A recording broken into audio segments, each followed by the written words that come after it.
Welcome back. While the November 5th election is still 9 months away, if Americans were choosing a president today, the folks who run the Quinnipiac poll tell us Joe Biden would win 50-44 among registered voters. While this is just one poll and much can and likely will change, the poll also tells us Biden currently is enjoying a double-digit advantage with both independents and female voters. Panel, while Biden's overall approval rating is still underwater at 41%, these poll numbers are a substantial improvement for the incumbent president. What do you think, Seth? I think it's great. I mean, the only poll that I really listen to are Bill King's polls. Those are the best ones. No, just kidding. This is good. This is positive. I think it's actually it was from 36% to 41%, and these are good numbers. I mean, like I've stated always, if you beat them once, you beat them twice. And with all the indictments and all the courts and the recent settlement was 83 million and all of that, that's going to hurt Trump in the long run. There's going to be some MAGA folks are going to say eventually this is enough. This guy is cuckoo, and we're voting for Biden. In fact, I spoke to 2 independent folks yesterday who were voting for Trump. Now they're voting for Biden. All right. If there are folks on the Trump train who are making decisions, they would be best served by listening to Bob Price. What does Trump need to do to actually, let's assume he gets the nomination, and to do better with independents? Well, the president needs to remind people what their lives were like during the first 3 years before COVID and his administration. Record low unemployment, record high levels of home ownership in minority communities, record high income levels for minority communities, strong foreign policies, a strong border at our southern border. All of these things were very positive things during his first campaign.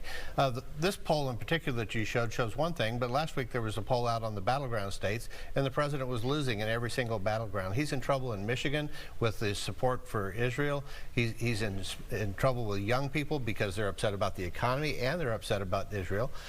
So there's a lot of problems that he's going to have to overcome. All right, Doug Miller, when it gets into like October, he gets like a big popcorn machine. He's watching it. It's like spectator sport. Yeah. I'd like to hear what you think right now of where the president is. As you said, this is only one poll, and it's a national poll reflecting possibly the popular vote. We'll ask President Hillary Clinton what the popular vote means. It comes down to, as Bob Price put it, the battleground states. And if you look at the Real Clear Politics website, you will see various state polls. They aren't done as often as national polls.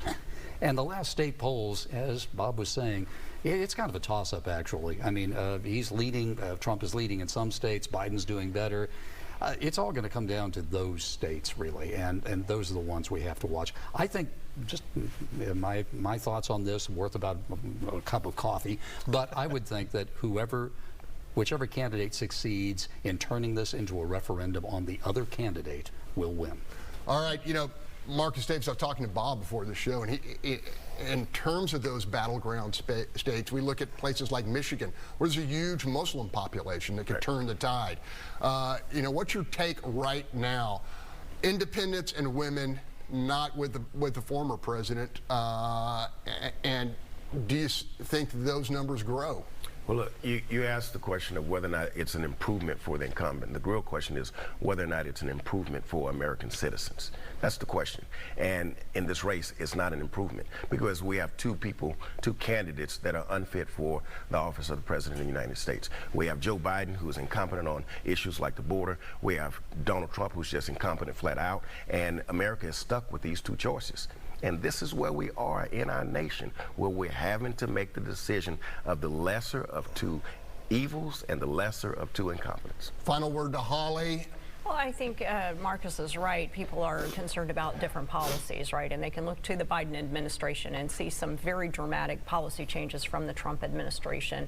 Trump is sometimes his own worst enemy with some of his bombastic statements, but people do look back to the Trump years pre-pandemic, and they see that their lives were pretty good and the economy was doing well.